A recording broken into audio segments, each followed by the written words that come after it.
নদীগুলো প্রত্যেকটা হয় দখল না হলে দূষণ।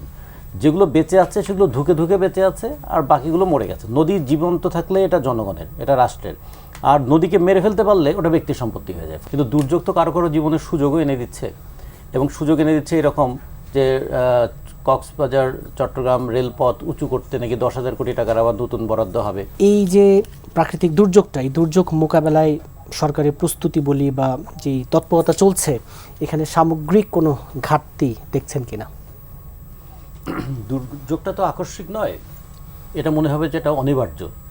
কারণ আমাদের নদী কমিশনের ওনার সঙ্গে দীর্ঘদিন আমাদের কথাবার্তা বলার সুযোগ হয়েছিল।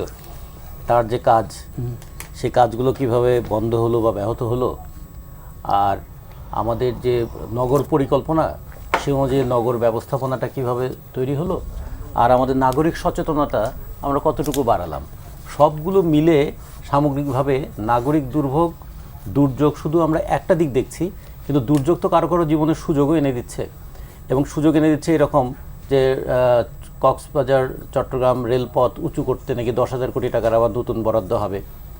একটা রেলপথ এত ঢাকঢোল পিটিয়ে রেলপথ তৈরি হলো, সেটা কেন এত 3 ফুট নিচে পানির নিচে তলিয়ে গেল? এই সংকটগুলোর কথা তখন কেন মাথায় রাখা হলো না? রাখা হয়নি। আবার তখন বলবে আচ্ছা হঠাৎ করে তো এত বৃষ্টি সবসময় হয় না।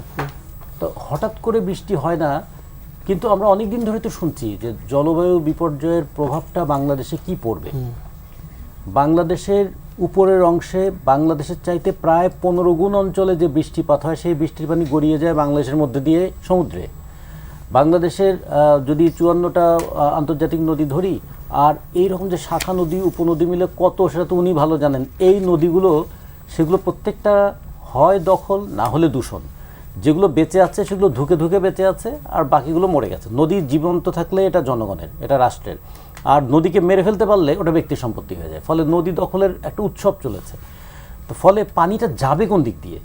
পানিকে তো যেতে হবে। আমরা তো প্রকৃতির নিয়মটা পাল্টে দিতে পারবো না, আমরা প্রকৃতির নিয়মটাকে মেনে চলবো। পানি উপর থেকে নিচের দিকে গড়িয়ে যাবে। বাংলাদেশ উপর থেকে নিচের দিকে একটা ঢালু একটা ভূখণ্ড। যদি আমরা দিনাজপুর ধরি, উঁচু জায়গা, কিছুটা রংপুর উঁচু জায়গা, রাজশাহী উঁচু জায়গা, এটা কত 120, 130, 135 ফিট উঁচু। আর একদম নিচের দিকে যদি বলি নোয়াখালী এবং সমুদ্র উপকূল অঞ্চল, সেখানে 6 ফিট 7 ফিট সমুদ্র সমতল থেকে উঁচু। তারপরে এইরকম একটা ঢালের মতন বাংলাদেশ। তো চোখ বন্ধ করলে দেখা যাবে যে এক ফোঁটা পানি পড়লে সে পানি তো গড়িয়ে এদিকেই যাবে। পানি তো আমার দিকে হিমালয়ের দিকে চলে যাবে না, সুযোগ হিমালয়ের দিকে পানি যেতে পারে যদি বাষ্পীভূত হয় তখন। কিন্তু আমাদের পানি হলে, বৃষ্টি হলে সে পানি গড়িয়ে নিচে যাবে। এই পানি গড়িয়ে যাওয়ার রাস্তাটা আমরা বন্ধ করে দেবো কেন? আমাদের তো উচিত ছিল পানি গড়িয়ে যাওয়ার রাস্তাটাকে ঠিক রাখা। আচ্ছা, ঢাকা শহরে কতগুলো খাল ছিল, ঢাকা শহরে কতগুলো জলাধার ছিল, ঢাকা শহরে এখন বৃষ্টির এক ফোঁটা পানি পড়লে সেই পানি কি মাটির নিচে যেতে পারবে? সেই পানি তো কোথায় যাবে তাহলে? তাহলে জলাধার শুধু তো জলাধার ছিল না, এটা তো একসময় আমাদের পানিকে ধরে রাখার একটা ব্যবস্থা যেমন ছিল, ভূগর্ভস্থ পানি রিচার্জ করারও একটা ব্যাপার ছিল। সেগুলো যে কিভাবে আমাদের দখলদারের হাতে চলে গেল। এবং তারপরে এখন যে বিষয়টা হলো, এবার আমরা সব জায়গায় দেখছি একদিনে এত মিলিমিটার বৃষ্টি হয়েছে, এই হিসাবটা আমরা দেখছি। এটা কি মাস? এই মাসেই তো বৃষ্টি হবে। এই বৃষ্টিটা যদি আমরা বলতাম পৌষ মাসে হচ্ছে, তাহলে বুঝতাম যে এটা পৌষ মাসে বৃষ্টি। তো বর্ষাকালে তো বৃষ্টি হবে। আর সবচেয়ে বড় কথা, এবারের বিষয়টা কি, এবার প্রথম থেকে কিছু কিছু বৃষ্টি হওয়ার কারণে পানি যেটুকু প্রথম দিককার পানি যে চুষে নেওয়ার কথা ছিল, পানি মোটামুটি কিন্তু কিছু পানি মাটি কিছুটা পানি পেয়েছে। ফলে এখন এই পানিটা যাবে কিভাবে, তার রাস্তাটা কি হবে? আজকে এই সমস্যার সমাধান কি হবে? কিন্তু আজকে থেকে যদি উদ্যোগ না নেওয়া হয়, তাহলে 10 বছর পরে এই কথাগুলো আমাদের বলতে হবে। এবং একই কথা তো আমরা বারবার বলছি এবং শুনছি। ঢাকা শহরে দেখুন তো, নিউ মার্কেট বন্ধ করে দেওয়া হলো। ভাবুন, নিউ মার্কেট বন্ধ ঘোষণা করা হলো, কারণ জলাবদ্ধতা। ঢাকা শহরের বাণিজ্যিক নগরী যদি বলি, অঞ্চল যদি বলি, মতিঝিল 1 হাঁটু পানির নিচে। আচ্ছা, ঢাকা শহরের আবাসিক এলাকার জন্য গুরুত্বপূর্ণ আবাসিক এলাকা যদি বলি, একটু অবস্থাপন্ন মানুষরা বসবাস করতেন ধানমন্ডি, তো সেখানেও মনে এখন ভেলা চলতে হবে। তারপরে আমাদের ঢাকা শহরের মধ্যবিত্ত একদম যদি বলে পুরনো নাগরিক আভিজাত্য নিয়ে যারা একসময় বসবাস করতেন পুরনো ঢাকার, তাদের ওখানে সেখানে জলাবদ্ধতা। তো ফলে ঢাকা শহরটা এখন মিরপুরে যাই, সেখানে একই অবস্থা। মিরপুরে তো মেট্রোতেও এসে যে মানুষ উঠবে, মেট্রো স্টেশন পর্যন্ত 1 কোমর পানি হয়ে গেছে।